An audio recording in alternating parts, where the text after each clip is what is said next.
12장 9절에서 10절을 먼저 읽고, 그리고 마태복음 19장 13절에서 15절까지 읽겠습니다.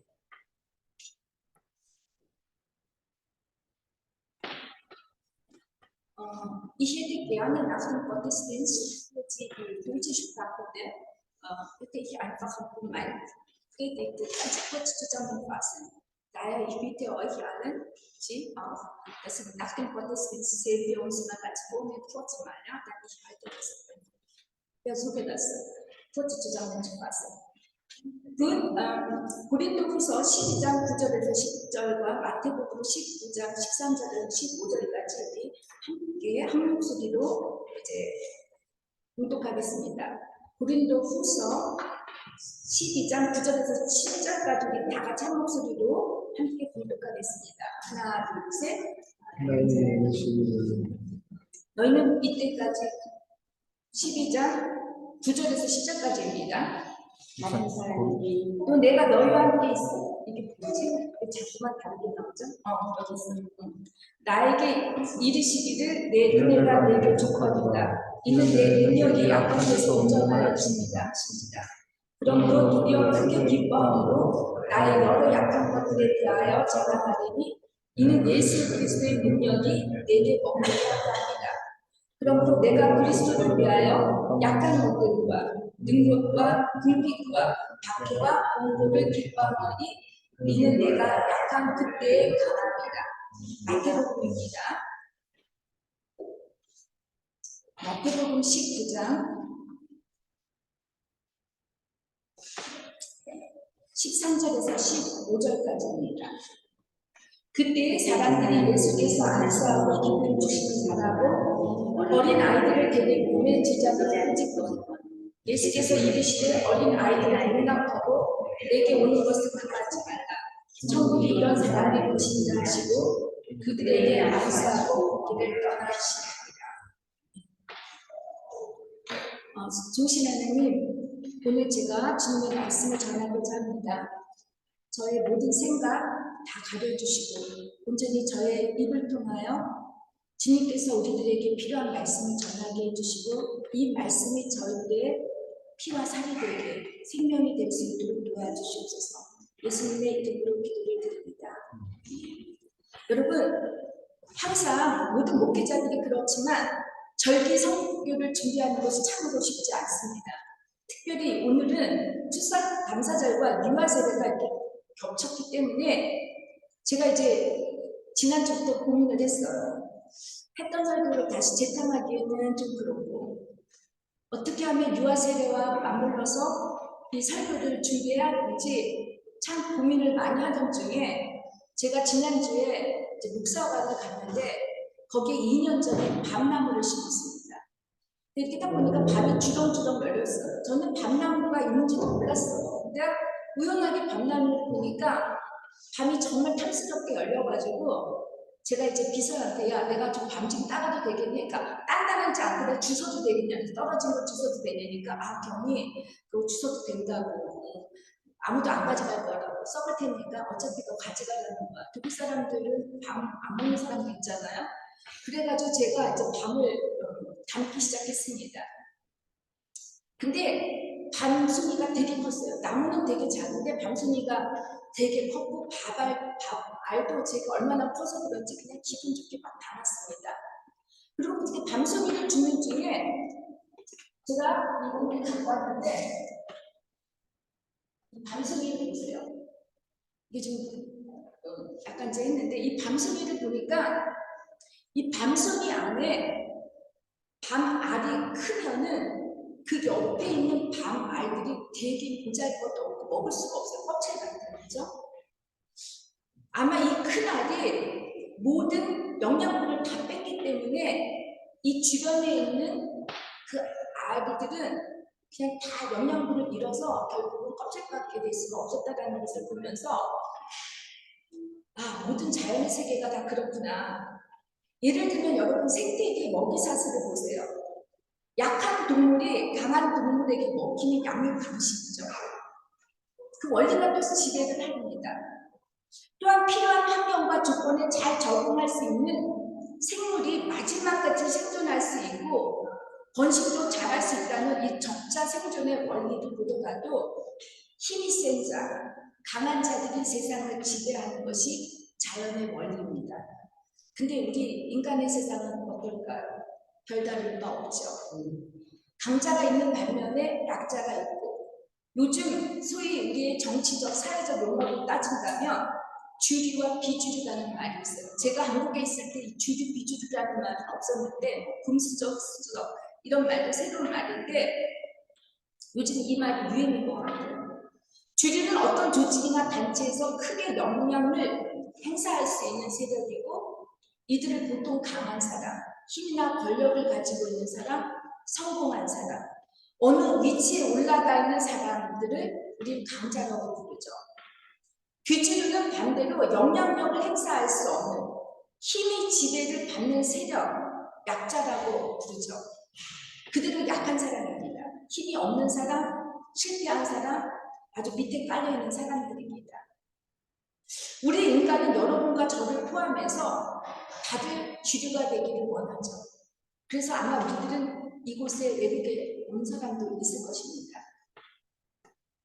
우리뿐만입니까? 우리 자녀들도 주류의 사람, 영향력을 받는 사람보다 영향력을 끼치는 사람이 되어주기를 바라고 매일같이 공부하라고 잔소리하지 않습니까? 근데 여러분, 이 주류와 비주류는 우리 이 악함과 강함은 여러분 따로따로 있는 게 아니라 여러분의 내면 안에 똑같이 있다라는 거예요. 겉에서 보면 주류처럼 보이는 강한 사람일지라도 그 안에는 늘 비주류와 같은 약한 점들이 공존하고 있습니다. 여러분, 저는 우리 교회를 보면 우리 교회는 특별히 교육을 많이 받은 사람들이 많고 투명해요. 다른 한인교회들은 새로운 사람들을 약간 경계한다라고 해요. 왜냐하면 사기꾼들이 와서 사기치고 등쳐먹는 일이 있다고 하는데 우리 교회는 다 투명해요. 스위스 이런 데는 비자가 너무 정확하게 해서 이 일레가 불법 체류가 불가능하죠. 제가 우리 교인들을 보면 내노라하는 집안에서 내노라하는 교육들을 다 받아서 잘났어요. 근데 여러분, 이 잘난 사람들이 스위스, 프랑스, 독일에 살면서 여러분 주류를 살고 있습니까? 그렇지 않죠. 외국인들이죠. 소수죠. 오늘 본문 말씀 고린도후서 12장 9절에서 10절에서도 보면 사도 바울도 우리처럼 그 약점과 강점들을 다 갖고 있는데 그는 자신의 강점, 주류적인 것이 아닌 약점을 비주류적인 걸 강조한다라고 하고 있습니다. 그리고 마태복음 19장 14절에서 보면 주님께서도 어린 아이들을 용납하고 내게 오는 것을 금하지 말라고 말씀하시면서 천국이 어린 아이들과 같은 그런 비주류 사람, 소자, 지극히 작은 자라는 것이에요. 그래서 저는 이 추수감사절을 맞이해서 왜 우리가 우리의 약점들을 자랑해야 하고 감사해야 하는지, 이런 약점들을 가지고 있는 이 어린아이와 같은 우리들이 어떻게 하면 천국을 소유하게 될지 한번 생각해보고 묵상하는 시간을 가져봤으면 합니다. 고린도 교회는 여러분도 알다시피 말도 많고 탈도 많은 그 문제투성이의 교회였어요.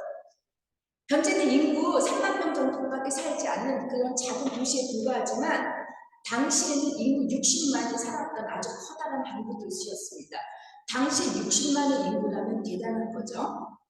여러분, 항구 도시 다 그렇지 않아요? 함부로 가보세요. 대운반의 교통으로 인하여 상업 교류가 활발하고 외국인들이 사업하는 사람들이 드나들기 때문에 이들을 대상으로 하는 유흥업소들이 질비하게 늘어져 있고 매출 행위가 아주 발달되어서 윤리적으로 보면 많이 퇴폐해적입니다. 또한 일자리를 찾기 위해서 온 외국인 노동자들, 노예들, 종들이 많았기 때문에 이 내륙인들과 갈등이 심하고 빈부의 차이가 아주 심했던 곳이 이 고린도 교회였습니다. 근데 이런 사회적 갈등을 내재하고 있는 사람들이 교회 안으로 들어오니까 어떻겠습니까? 이 교인들도 난리죠. 강자들이라고 하는 지지 세력은 자신의 성공을 인정받고 싶어 하기 때문에 뭔가 다른 사람들보다 튀고 싶어서 자신을 지나치게 과장하고 과시하려고 했을 것이고, 또 이것을 본 약자, 비주류 세력들은 자신의 실패나 열등감에 놓여 강자에 대한 불만이나 질투 같은 것들이 교회 안에서 엄청 심했어요. 하나의 예를 들면 여러분, 성만찬은 주님의 만찬을 기억하는 거지만 당시 고린도 교회는 애찬 정도가 많았어요. 그러면 모든 사람들이 음식들을 다 갖고 와요. 그러나 노예나 종들은 하루 종일 일하다가 간신히 오면은 이 부자인 사람들이 예배 끝나고 나서 다 먹는 거야. 그렇기 때문에 사도 바울은 애찬 나눌 때 너희들이 형제들과 혹시 양심이 괴로운 일이 있는지 회개하고 애찬에 참여하라고 했던 것처럼 여러분, 이렇게 빈부의 갈등, 여러 가지 능력의 차이로 인해서 이 고린도 교회의 갈등이 심했죠. 근데 이런 것만 가지고 이들이 갈등이 있었던 게 아니라 이제 은사를 가지고도 갈등과 다툼이 심했습니다. 고린도 교회는 죄가 많은데도 불구하고 이 성령의 강건한 역사가 있어서 많은 은사들을 받는 사람들이 있었던 것 같아요. 근데 너가 받은 은사가 최고고 내가 받은 은사는 별로라고 이렇게 서로가 다투는 거예요. 그러니까 사도 바울이 하도 다투니까 여보세요, 다투지 말라고, 사랑을 받은 것 외에는 다른 은사들을 자랑하지 말라고 이렇게 나무라기도 했는데요. 그래서 그런지 이 고린도 교회를 누구보다도 잘 아는 사도 바울은 고린도 후서에서 보면은 자기는 말에는 부족하다라고 얘기해요. 언변술이 뛰어나지 못하다는 것이죠. 그러나 주님으로부터 받은 모든 은사들은 다 가지고 있다고 얘기를 합니다. 그는 당대 가장 강한 나라의 로마 시민권을 갖고 있었어요. 또 유대인으로서는 최고의 교육을 받은 엘리트 사람이었어요. 이 사람이 시민권을 산 사람이 아니에요. 태어나면서부터 받은 사람이죠. 그는 주님을 알고 나니까 이 모든 것들, 이 카리에레, 이런 출세, 이런 모든 것들이 배설물, 한마디로 똥같이 쓰레기처럼 여겼다는 것입니다. 은사에도 그가 얼마나 대단하냐면 이미 고린도 교인들을 만나기 14년 전에 주님의 이끌림에 의해서 육체 이탈을 한 거예요. 그리고 하늘나라의 3층 정까지 올라가서 그곳에서 말로 표현할 수 없는 환상과 계시를 체험했다고 얘기를 합니다. 사후 체험이라고 할 수 있겠죠. 하지만 고린도 교인들이 자신이 경험한 이 간증 이야기를 하면 다른 사람들이 사도 바울을 과대평가할까봐 그는 자신의 간증을 남의 이야기를 하듯이 3인칭 시점으로 말을 해요. 그리고 이 엄청난 환상이나 계시를 자랑하려고 하는 것이 아니라 자신의 간증으로 다른 사람들이 자신을 신처럼 여기는 것을 두려워해서 차라리 자기가 말하지 않는 것을 자랑한다고 합니다. 많은 목회자들 자랑하고 싶죠. 저도 그런 마음이 있을지 모르겠는데 사실 그래요. 제가 교회 크리스마스 되면 큰 교회 1, 2, 3층 꽉 차요. 그러면 저도 이렇게 딱 아이들을 데리고 딱 가운데를 뚫고 지나갈 때 다른 사람이 다 일어나요. 처음에는 되게 그게 내가 외국인인 내가 이 조그만 사람이 이렇게 내가 이 사이를 지나가고 있구나. 약간 저도 모르게 제 스스로가 자랑스러운 게 있는데 요즘은 전혀 그런 게 없습니다. 제가 이 목회를 하면서 사실 죽을 만큼 다 죽을 고생을 해보니까 자랑할 게 아무것도 없더라고요. 사실 교만할 것이 아무것도 없습니다. 그가 왜 교만할 수 없냐면 그는 그렇게 고백을 하죠. 자기 육체의 가시를 주었기 때문이라는 말입니다. 가시, 스콜레스라죠. 말도 어떤 파편 이런 것이에요. 어떤 사람들은 그렇게 얘기해요. 육체적 질병을 얘기하지 않았나. 육체적 질병이라 하면 그가 담에석에서 하나님을 만나서 화다는 햇빛이 눈에 들어왔기 때문에 눈이 아까 3일 동안 뜨지 못해서 그것으로 인해서 눈에 암질이 있지 않았는가. 그런 거로 가시라고 하지 않았는가 하는 말이 있는가 보면은 또 바울은 혼자 살았어요. 어떤 사람은 바울이 한번 이혼했다라고 하는 사람도 있는데 어떻게 혼자 살다 보면 유혹들이 많이 있겠죠. 남자 혼자 살아봐요. 이런 은사 베풀어봐요. 여자들 팬이 진짜 많이 따라다닐 것 같아요. 저에게는 남자 팬이 없기는 하지만 우리 교인들의 팬이 있어서 저는 그나마 힘을 얻고 샀는데 근데 이 다양한 해석들이 있긴 한데 이 사도 바울은 이 가시를 사탄의 세력, 즉 복음 사역을 방해한다라고 하는 것을 그것이 가시라고 이렇게 표현을 합니다. 제가 여러분 나이가 들면서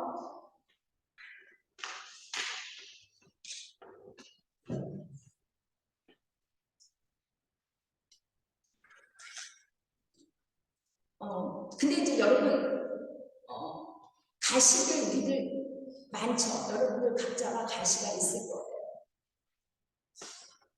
근데 이 바울은 3번씩이나 하나님 이 가시를 내 몸에서 제거해달라고 기도를 했어요. 주님께서는 이 3번마다 다 거절을 하시죠. 내 은혜가 내게 족하다. 내 능력은 약한 데서 완전해지는 것이야. 라고 이렇게 응답해 주셨습니다. 사도 바울도 잘 알고 있습니다. 만약 자신에게 이 가시, 약간 비주의적인 것들이 없었다면 그는 복음을 전한다는 이름 아래 주님을 앞세우기보다는 그를 신처럼 떠받고 추종하는 사람들에 의해 자기 교만에 빠졌을 것입니다. 여러분 독일 말에 사과에 벌레가 들어갔다는 말이 있습니다. There are Apfelhaft Einwurm. 이처럼 여러분 우리 안에도 벌레 같은 것들이 다 있어요. 열등감, 불안함, 두려움, 못난 성격, 인품, 참지 못하는 분노, 혈기. 근데 이런 벌레는 여러분 강자나 약자나 할 것 없이 주류나 비주류 할 것 없이 모두가 들어가 있습니다. 양면성이 존재하는 거예요. 강함과 약함을 동시에 갖고 있습니다. 단지 강자라고 하는 사람들은 자신의 이 약점이 드러날까봐 성공이라고 하는 결과로서 포장하고 감추려고 자신을 자랑하죠. 약자는 어떻죠?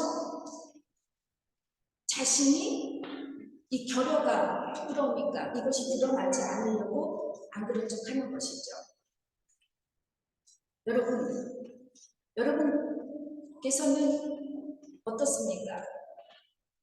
이 양면성 다 갖고 계시죠? 근데 주님은 이 양면성을 인정해 주시고 무엇보다도 우리가 갖고 있는 약점을 사용하시겠다고 말씀하십니다. 주님은 이런 약한 점, 연약한 어린애 아이와 같아야 된다고 말씀하십니다. 요즘 어떤 분들, 부모님들은 그래요. 제가 어린아이처럼 천국이 어린아이 같다고 한다면 요즘에 어린아이들은 작은 악마라고 이렇게 말씀하시고 목사님 이 아이들 한번 키워보시라고 얘기하실 거예요. 제가 어저께 50명, 40명 애들 데리고 하루 종일 있는데 너무 감사하게도 애들 참 괜찮은 애들 많아요. 청소년이에요. 6, 7학년, 7, 8학년. 이 아이들 가장 사춘기가 심한 아이들인데 이 아이들 제가 다행히도 아무 같은 애가 없더라고요. 근데 학교에 제가 1학년을 지금 1학년을 맡고 있는데 제가 2학년을 하면서 수업 끝나고 나면 제가 파김치가 돼서 집에 돌아와요. 정말 아이들 대단해요, 요즘에. 이 아이들은 싸가지가 없다라고 이렇게 생각할 수도 있는데 정신건강을 다 빼요. 이 싸가지. 어렸을 때부터 이 싹시 그런 애들이 보일 수도 있는데 그러나 하나님께서는 주님께서는 이 아이들과 같이 않는 천국을 가질 자가 없다라고 말씀하십니다. 왜 그럴까요? 왜 우리는 어린 아이같이 되어야 하겠습니까? 저는 어린 아이들은 첫 번째 부모님, 보호자가 필요하기 때문입니다. 주님께서 말씀하신 아이들은 10세 이하의 아이들을 의미하죠. 여러분, 아이들은 독립적일 수가 없어요. 홀로 생각하고 판단하고 일을 결정할 수 없다는 것이죠. 늘 돌봄이 필요합니다. 방어 능력이나 생산 능력이 전혀 없는 존재이기 때문에 독립적 존재가 될 수가 없습니다. 여러분, 어떤 어머니, 아빠는 그래요. 나 어째 우리 아이는 되게 독립적이라고 스스로 말 안 해도 잘한다라고 이렇게 말하는데 저는 그 부모님을 다시 한번 보게 됩니다. 문제가 있죠. 아이가 어떻게 독립적일 수가 있겠습니까? 아이들은 돌봄이 필요한 아이들은 언제나 오픈되어 있고 수용적입니다. 부모님의 말에 다 귀를 기울이고 배우려고 다 받아들입니다. 여러분, 돌봄은 단지 먹히고 입히는 것만이 아니고 양육을 필요로 하는 것이죠. 가정교육입니다. 이 가정교육을 통해 우리 아이들이 인간관계, 사회생활을 위해서 필요한 모든 규칙들, 예의 범절들을 배우게 된다는 것입니다. 어떤 부모님은 양육 대신에 사육을 하시는 분이 있습니다. 먹히고 입히는 일은 잘하시는데 아이들을 방치하죠.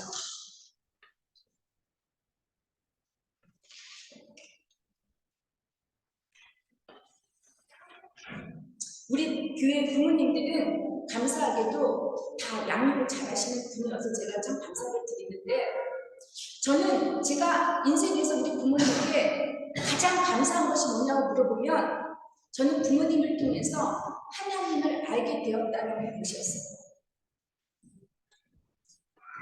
어떤 분들은 우리 아이들이 주일학교 오는 것, 어려서부터 가정교육을 배우는 것을 꺼려하는 분들이 계십니다.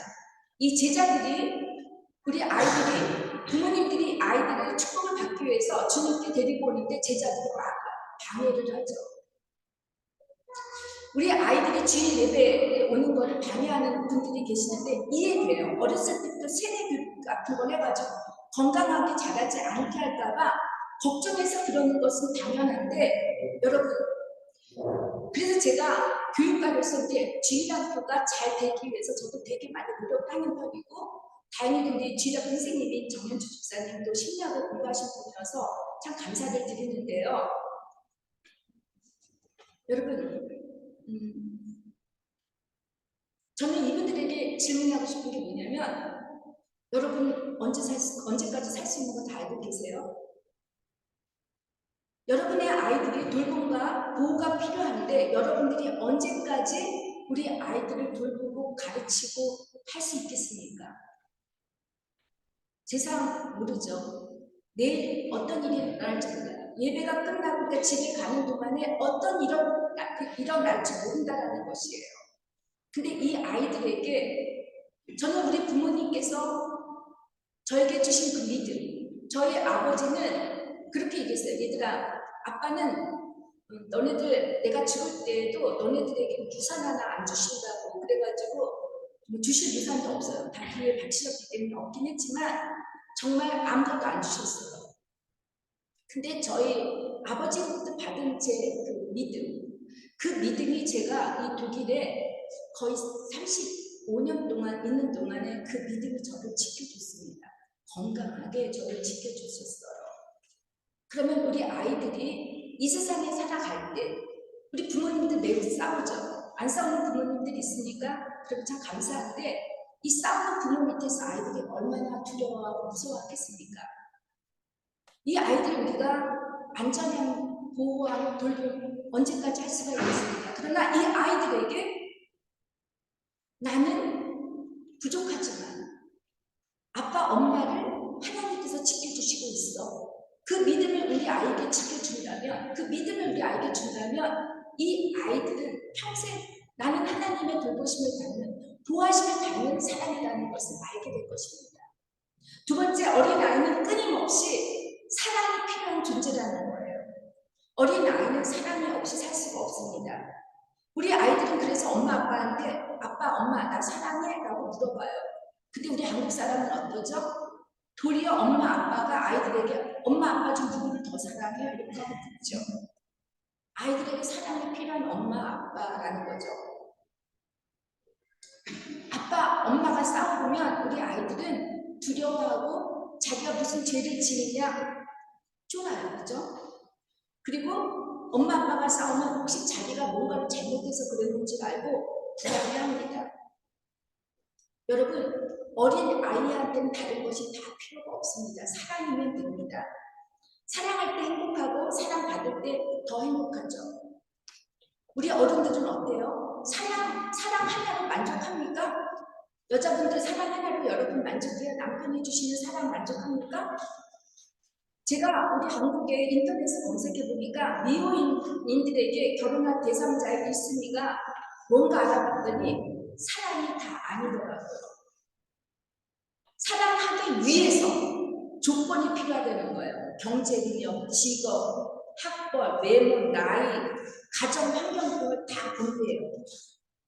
연애는 사랑으로 하지만 결혼은 현실이기 때문에 자기네들이 이런 조건이 필요하다는 것이에요. 이게 대한민국의 현실이라는 것이에요. 왜 그렇죠?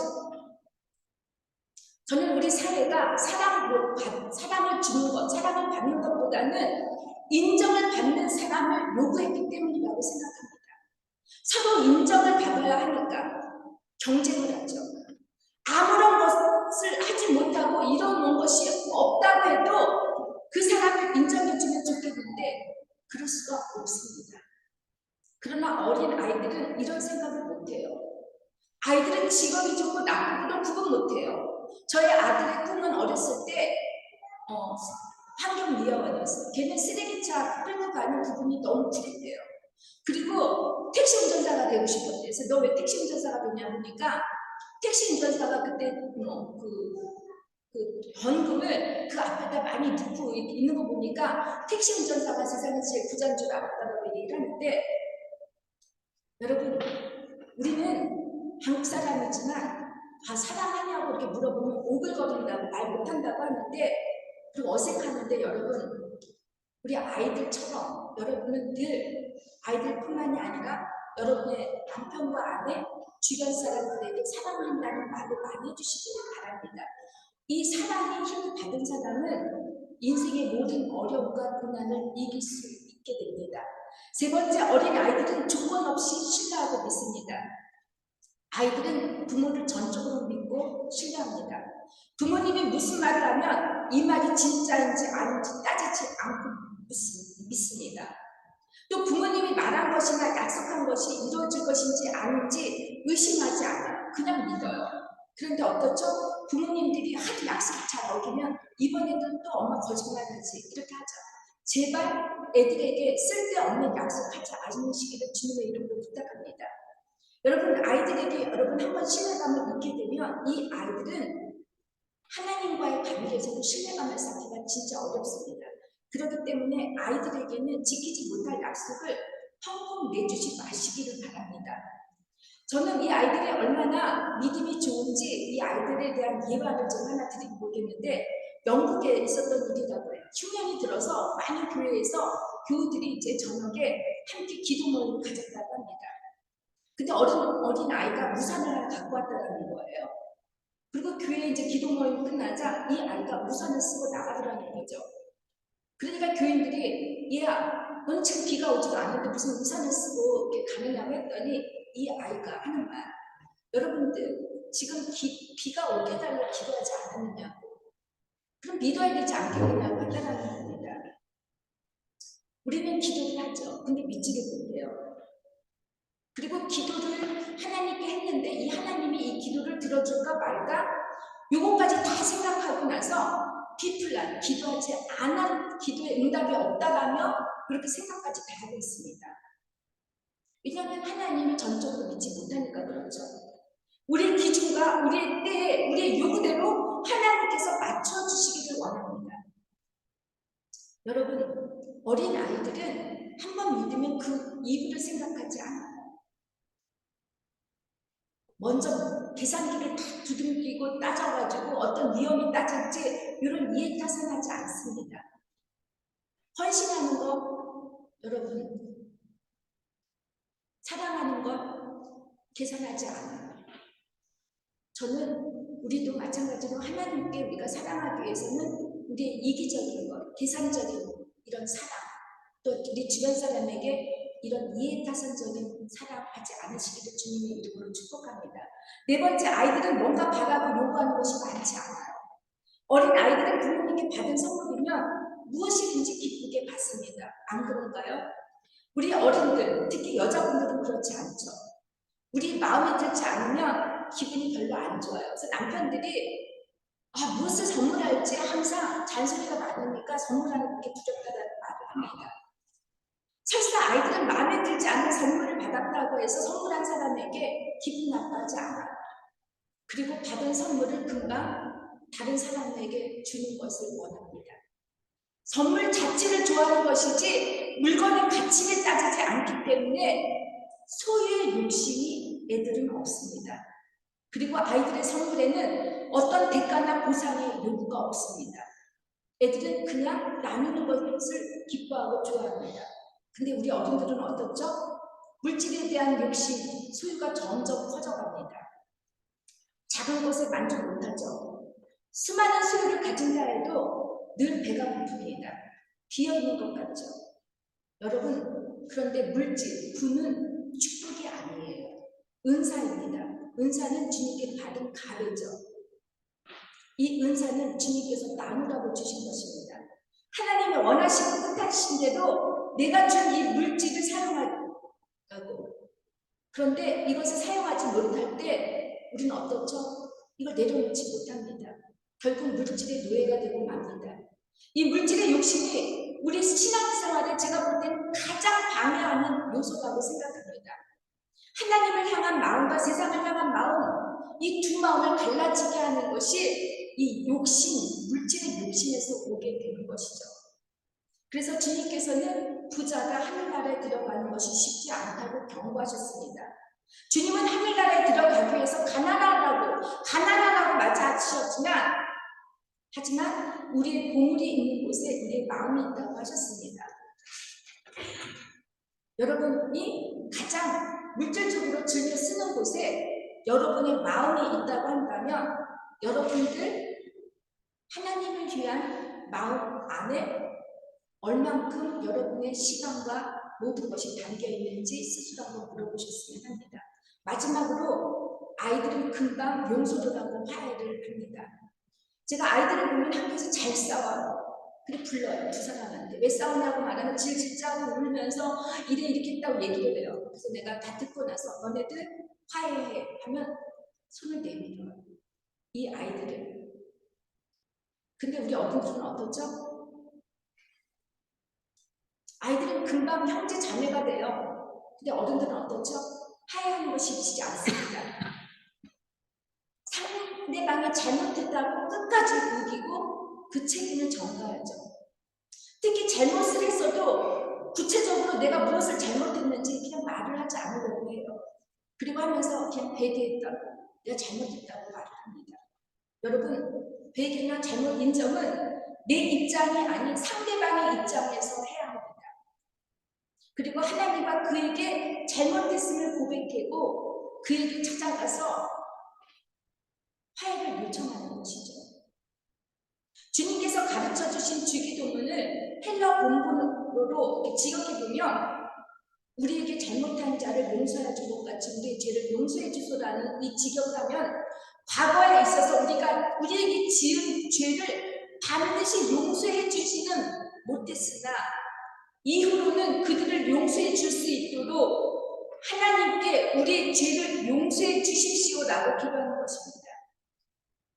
여러분, 상대방의 죄를 용서하기 위해 먼저 내 죄를 보고 내 죄가 회개가 된 사람은 상대방을 용서해 줄 수가 있습니다. 주님께서는 내가 제단에 제물을 드리려고 가다가 내 형제나 자매가 내게 원한을 품고 있다고 생각하면 너는 그 제물을 제단 앞에 놓아두지 말고 먼저 가서 내 형제와 자매와 화해하라고 이렇게 말씀을 하십니다. 그리고 제물을 드리라고 하셨습니다. 여러분, 용서하는 마음이 없이 어떻게 하나님 나라에 들어갈 수가 있겠습니까? 화평케 하는 자가 복이 있고 이 화평케 하는 자는 하나님의 자녀라고 이름을 얻게 된다고 했는데, 여러분, 내 죄를 보게 되는 사람은 누구를 판단하거나 정죄하거나 비판하지 않습니다. 어떤 편견 없이 마음을 열고 정직하고 진실한 마음으로 그 사람을 대하게 됩니다. 저의 바람은 우리 모두가 천국을 여러분의 가정에서, 여러분의 교회 공동체에서, 여러분의 주변의 사회에서 여러분 경험하기를 바랍니다. 아, 나는 여기서 경험하지 않고 죽어서 천국 가겠다. 뭔가 파라독스하지 않습니까? 내가 여기서 경험하지 못하는데 어떻게 천국 가서 내가 그 천국을 경험하겠습니까? 여러분, 이제 제가 말씀을 맺겠습니다. 추수 감사절입니다. 사과 속에 벌레가 들어가 있듯이 우리 안에는 강자적인 것과 약자적인 면들이 다 들어가 있습니다.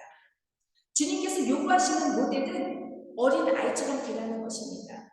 이런 사람들이 천국을 소유한다는 것이죠.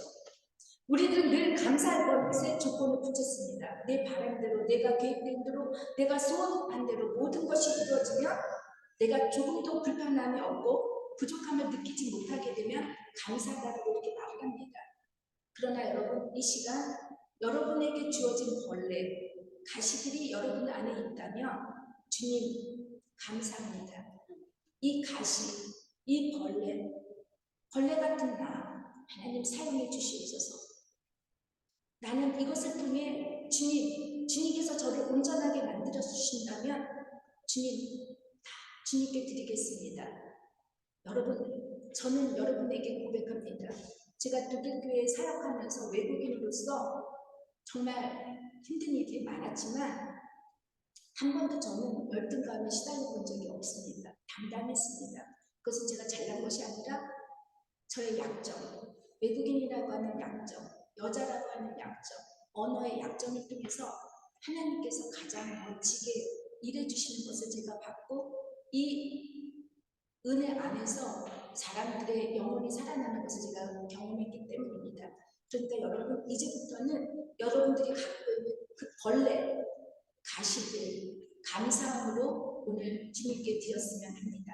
기도하겠습니다. 주님 감사를 드립니다. 참 우리들이 교만하지 않도록 우리에게 각자에게 비주류와 같은 약점을 주셔서 얼마나 감사한지 알 수 없습니다. 주님, 이것이 열등감과 숨길 것이 아니라 주님 앞에 드러내게 해주시옵소서. 이것을 자랑할 수 있는 당당한 주님의 복된 자녀들이 되게 해주시옵소서. 주님, 이것을 통해 주님 나라에 사용하시기를 원합니다. 그리고 우리들은 이 모든 것을 주님께 드릴 때 주님이 함께하는 그 천국을 우리 마음에 누리면서 기뻐 감사하면서 하나님 주님의 복음을 전할 수 있는 주님의 자녀들 다 되게 도와주시옵소서. 예수님의 이름으로 기도를 드립니다. 아멘. 자, 이 시간에 다음 페이지로 가셔서